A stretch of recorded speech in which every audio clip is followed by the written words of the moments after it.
Well, I wanted to just start this thing, and I wanted to go back a few things and talk to you. This is my show, my podcast and radio show called Friends and Legends. And I've got my brother here, Ray Parker Jr. Ray, are you there? Ray is here. I'm a legend. I'm old now. That's what they call us, man. We get old, they start calling us legend. Oh, my gosh. Exactly. And they start giving you legend awards. Yes, you know, he's like trying to give us our roses and stuff. Like, what, am I getting ready to die or what? Yeah. Oh, my gosh. Oh, so at any rate, man, I'm glad to have you on the show. Thank you for taking the time with me tonight after our dinners and stuff. So I'm going to go back. I want to ask you a few questions, and I want you to take me back to what actually inspired you to start doing music in the first place, brother. Well, it wasn't like I was one of those guys who was destined and I really wanted to do it and all that. This started in kindergarten. Mm-hmm. And in kindergarten, they made us do these dances with these girls where you had to change partners. I was really not into no girls at 5 years old. Yeah, I just wasn't digging it. So at 6 years old, I went to the principal and said, is there something else I can do besides this goddamn gym class? Right? Uh-huh. And the principal paused for about 2 or 3 minutes and thought, you got a 6-year-old kid coming in here to the principal's office talking about he wants to do something else because he don't like the class. He don't like what's going on. And so she thought that was pretty amazing. And she took my hand and took me down to the music room, right? And before I could do anything in the music room, my two only best friends in the world, Ollie Brown, who played the drums, and Nathan Watts, who played the bass, were already in there playing instruments. Ollie was playing the drums. Wow. The snare drum, actually, was all he had. And Nathan was playing the trumpet. Right? Wow. And so I said, oh, this would be cool. I'd be in class with some of my friends. I didn't know what to think about music or what it was. And so the teacher said, well, pick an instrument. So I picked the flute. And the girls had taken all the flutes. The flutes were gone. Right. Well, I wasn't going to pick the tuba and drag that home every day. So the next best instrument was the clarinet. So I picked the clarinet. Okay. And then we had a teacher, Mr. Kirby, who's one of the nicest guys in the world. A very, very strange teacher. We're in the middle of the ghetto, and here's this white teacher, 6'3", right? And he was coming to the ghetto every day to teach us. And I got to tell you, even now, I'll tell you, he's the best thing that ever happened in my life. He was the best teacher I ever had. Forget the junior high school and the high school teacher. I can't even tell you who they were. But the best teacher I ever had was Mr. Kirby. He really taught me everything about music and everything I needed to know. And he could tell that I was the least interested at the time. So he decided to form a band with me and my two friends that he could see were my friends there. And he named the band the Stingrays with putting my name in it. And my other two friends were so young, they didn't know they just got screwed. Right. And so that's really how it all started. I learned the clarinet really, really well and just had a knack for reading music and understanding music and everything. Later I played a little more flute, a little more saxophone, but mainly the clarinet, and ended up first chair in all city band. Wow. When you have it, you just have it. You have that knack for it. And after that, I guess something came about that inspired you to start playing guitar, because a lot of people didn't know that you were like, one of the legendary guitar players, for all of these different movies and song tracks and songs. Tell us about that. What got you to doing that? Yeah. Well, first of all, when I turned 10 years old, my brother had an acoustic guitar, a little cheap one he got for Christmas. Probably cost like $40, $35.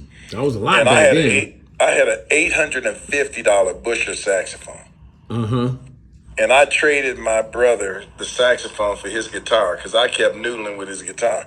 My parents were livid. They were like, do you know how much that saxophone costs? And that guitar don't cost anything. I said, well, then I'm going to need a newer guitar, a better guitar.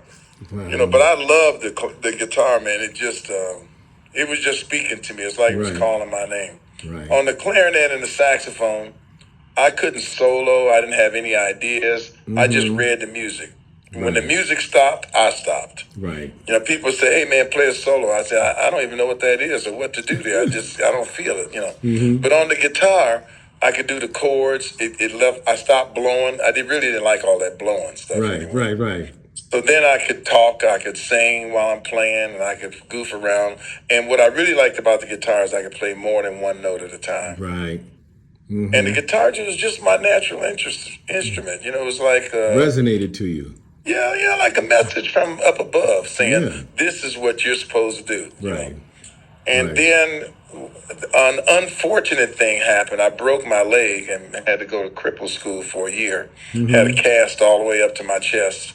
And all I could do was practice all day, every day. And to make a long story short, by the time I was 13 years old, I was on tour with the Spinners. What? That was your first group Yeah. out on the road with?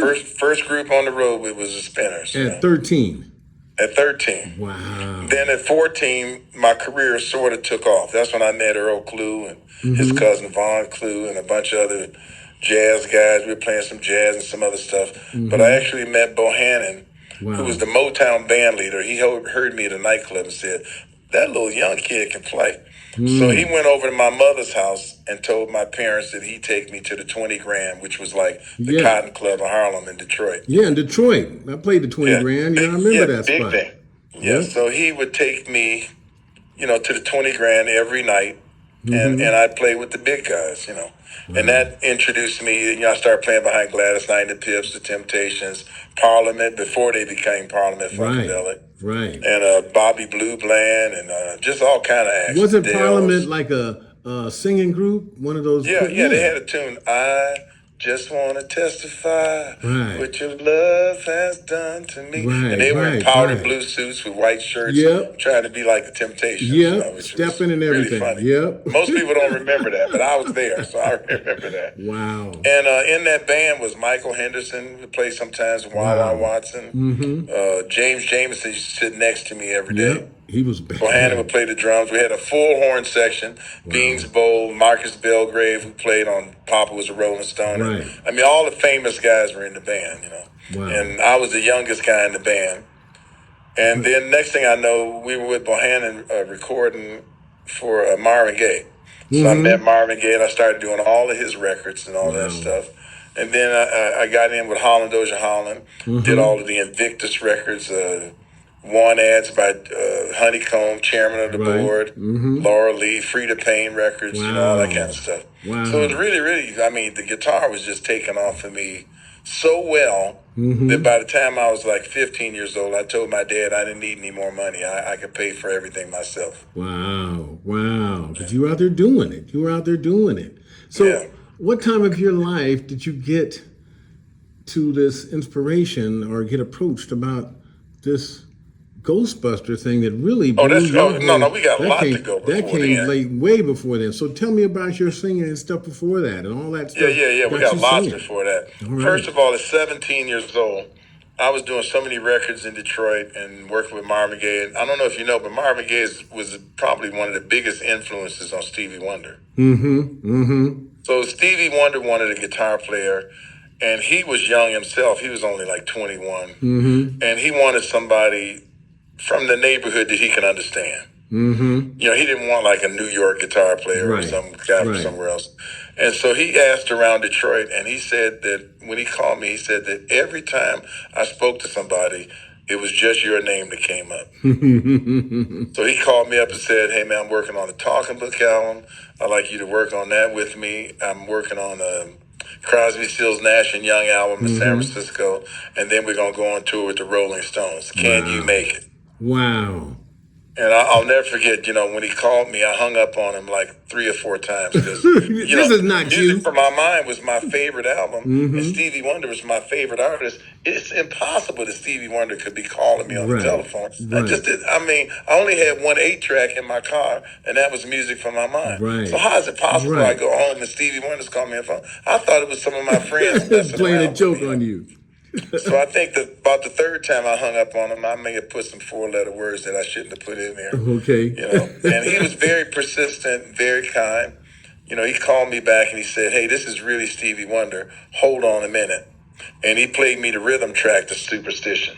And it was just very raw at the time, but I could tell This wasn't none of my friends Right, playing around. right, Okay. right. I heard that, man. Holy crap. This is Stevie Wonder. I've been hanging up the telephone on Stevie Wonder. This is ridiculous, So Yeah. I told him I was underage and I was going to have to talk to my parents and get back with them on it. I was already in college at 17. And my dad wanted me to work at Ford and build cars, which is what everybody does in Right, Detroit. right. And he wanted me to be a white collar worker instead of a blue collar worker. And it just wasn't my thing. I mean, I was bored in school. I didn't like drafting class, and I didn't want to draw car parts and sit in a little white office for the next 50 years till I get my pension and retirement and all Give that you a kind watch. of stuff. Right. Exactly. Yeah, get that cheap watch they give you. So, I had to sit down with my parents, and I'm making this light and small, but this is probably the biggest controversial thing in my whole life, is telling my dad that I wanted to drop out of college after he'd been saving the money for me to go to school since before I was born. Right. Right. And so he's telling me, son, you can't make no money as a musician. It's a short-lived life. You ain't got no pension and retirement. Mr. Ford will do this for you, and you can get this and that. And I'll never forget, I repeated everything back to him that he told me. And I said, do you have a clear understanding that I understand what you're saying? He says, yes. You repeated it all back. I said, great. I don't want to do that. So did you have other brothers and sisters or were you the oldest? I got another brother who was more academically inclined than me, who was doing well. So I was, at that point, I was sort of like the loser of the family. Okay. The black sheep. The black sheep. Yeah, I was the black sheep. I had a brother and a sister, and I'm the black sheep of the family. I want to go completely left and go on tour and do that, Wow. So finally I convinced my dad to let me go on tour, and that's how I got in Stevie's band and toured with the Rolling Stones. Wow. And, You were touring with the Rolling Stones at what age were you touring with the Rolling Stones? 18. 18. Wow. What a blessing. Yeah, wow. Unbelievable. Wow. That biggest tour of the year that year was that tour. Wow. That was the big sellout tour. I'd never seen anything like it. 20-something thousand people every night, place packed, jam packed, people can't get in, all kind of crazy stuff. Wow. And a year later, I quit Stevie's band because I wanted to move to California and get in the recording industry. Which I did. One of the first acts I worked with was Herbie Hancock. There, I did all his records. I did all the Barry White records, Seals and Crofts, England Dan, John Ford Coley, Tom Jones, Engelbert Humperdinck, Diana Ross. Just everything. Wow. Busy working. Right. So, and that's where all of that happened. Skip Martin's Friends and Legends podcast, sponsored by Electric Shop Recording Studio. Best recording studio in Las Vegas, award-winning engineers, top-of-the-line equipment, and specialized service. Then I Stevie taught me how to write songs. So I started writing the songs, and at 19 years old, I'm going to give credit to Stevie. He's a great teacher, and he's an unbelievable genius. In less than a year, my first song I wrote was You Got the Love with Shaka Khan. Wow. And that went number one. So I'm getting my first number one record at 20 years old by this time it comes out. And, things just took off from there. I started writing for Barry White and Nancy Wilson and Diana Ross and different people. And what really propelled my career into getting my own group, Radio, was I written this song for Leo Sayer called You Make Me Feel Like Dancing. Yeah. It won Record of the Year. You make me feel like dancing. Yeah, you make me feel like dancing. I put the band together. I played the guitar. I told the drummer and the bass player to keep up with the play. Put the whole thing together. Record comes out. My name ain't on it nowhere. Right? Wow. And I had written this other record called Jack and Jill. Yeah. And I had given that to Richard Perry, too. He was the producer guy that took the stuff. And so once my name wasn't on the record, I said, man, you can't have Jack and Jill. I mean, I ain't got paid for the last record, But what that did for me, it sounded like terrible news. And at the time, I was considering suicide. Then I considered, well, maybe I should shoot those guys first. And then I thought all kind of crazy stuff.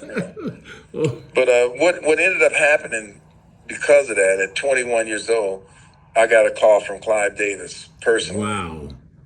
And he said, I want you and me to go to lunch. Well, at that point, I wasn't really wanting to talk to anybody in those, white guys in suits and ties. I was kind of turned off at that moment. So about the third time he called me, he was very persistent. He said, look, you're in the music business, I'm in the music business. We can at least have lunch. We ain't got to talk about Jack and Jill, none of your songs. Let's just have lunch, right? And so I took my buddy Carol with me to lunch, and we went there and met Clive. And of course, he did talk about the song. He says, "What are you gonna do with that Jack and Jill song?" And I'm thinking, man, you said we weren't talking about this stuff, you know. And then Carol blurts out, "We want to cut an album." He says, "Okay, well, we can do that." And they just totally vetoed me altogether. Wow.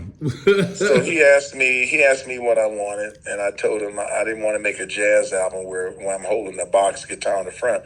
I said I want to be on top 40 radio like the Beatles and everybody else. I want to be in that film, you know. And he looked at me, he said, you know, if you write songs like Jack and Jill and just keep it simple with 2 or 3 chords, you know, you will be on those radio stations. You know, he says, you got a song here with vocals, it's got a lyric line, it's got harmonies and stuff. He says, that's what I'm looking for. And so right then and there, we made a pact that I would leave all the creative stuff to Stevie Wonder and Earth, Wind and Fire and you know, all those guys. I told him everything I write is going to be 3 or 4 chords, bass, drum, guitar, piano, and a lyric line and some vocals, and that's it.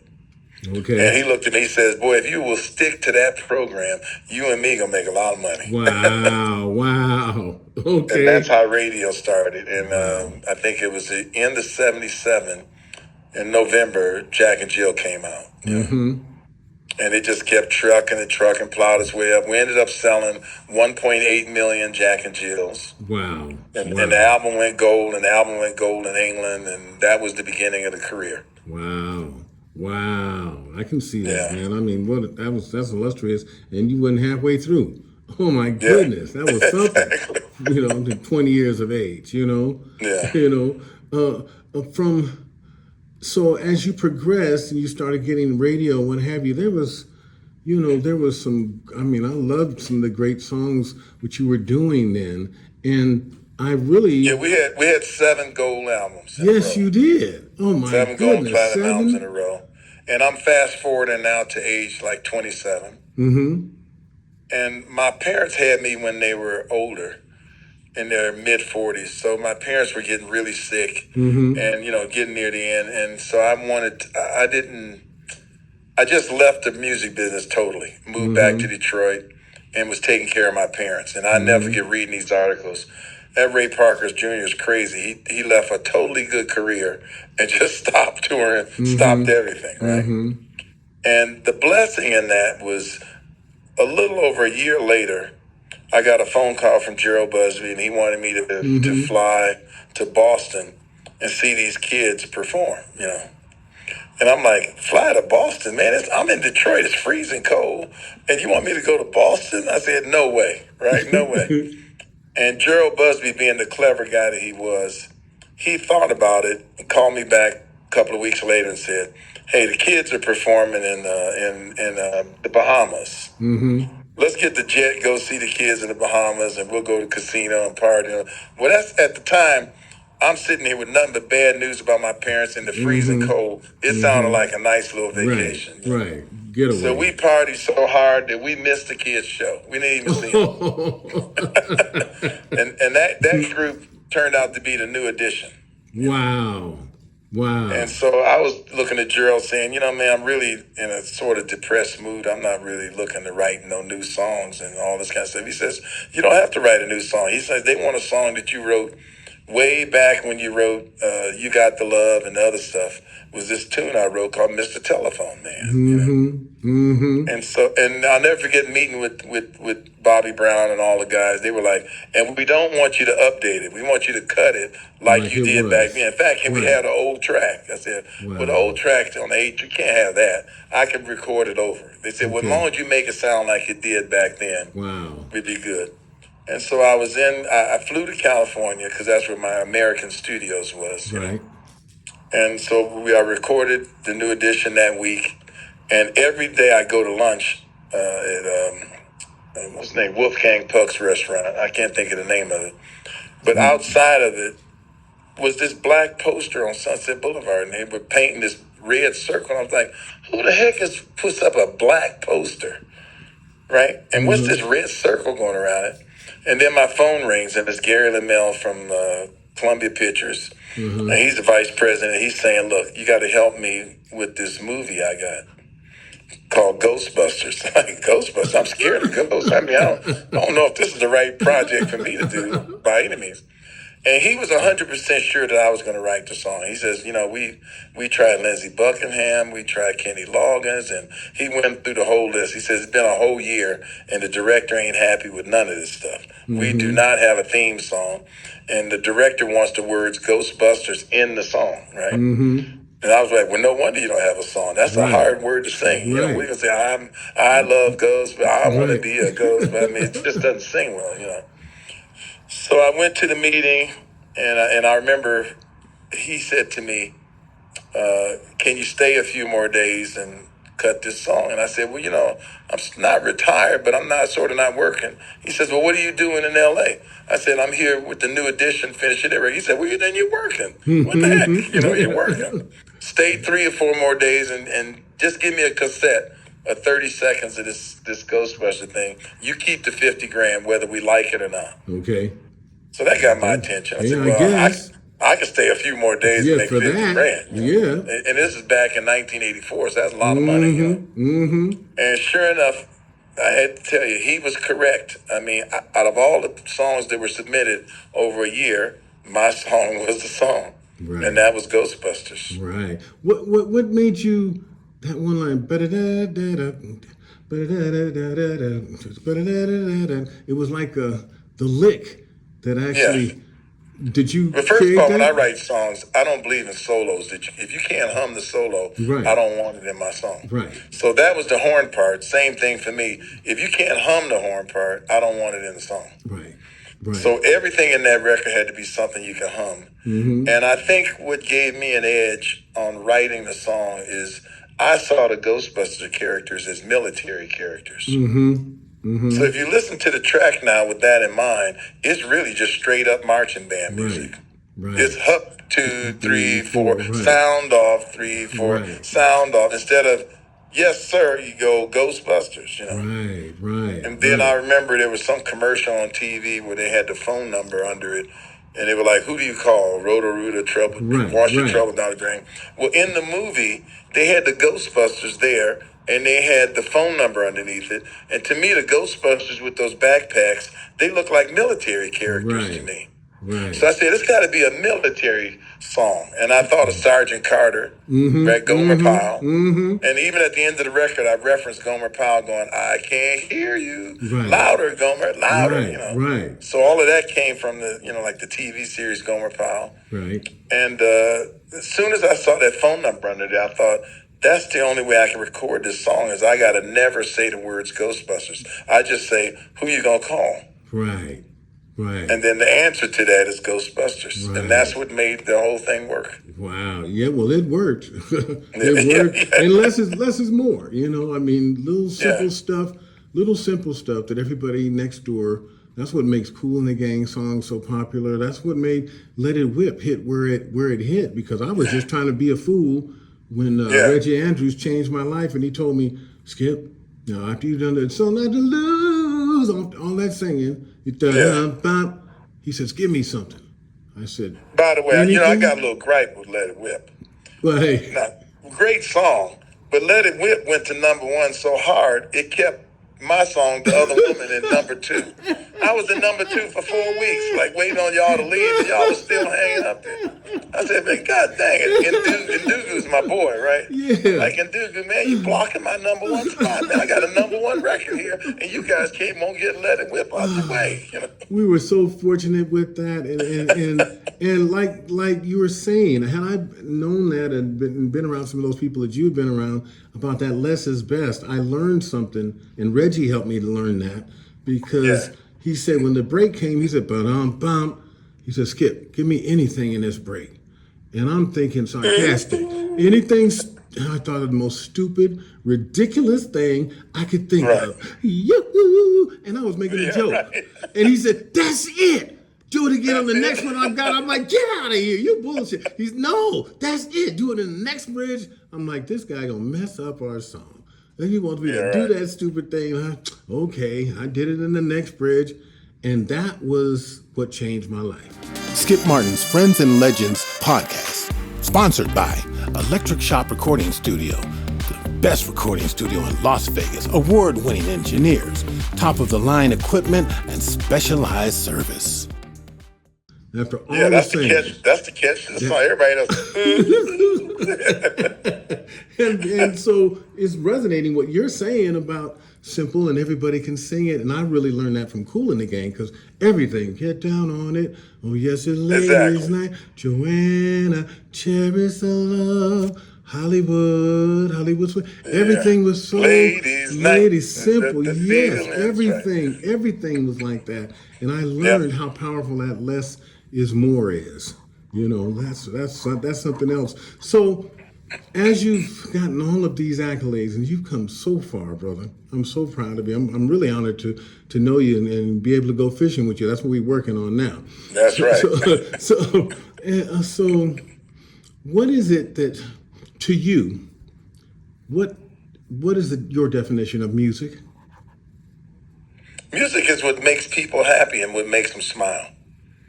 Okay. I mean, if you notice, I never really cut a super sad song that makes people cry and stuff. You know what I mean? Right. And I never cut any political music, about the Democrats or the Republicans or who's in office. I don't care about any of that. When people hear my music, I want them to have a good time. I want them to emotionally hit a bell with them, strike a chord, strike a nerve, something they can sing along with. All my songs you can sing along with.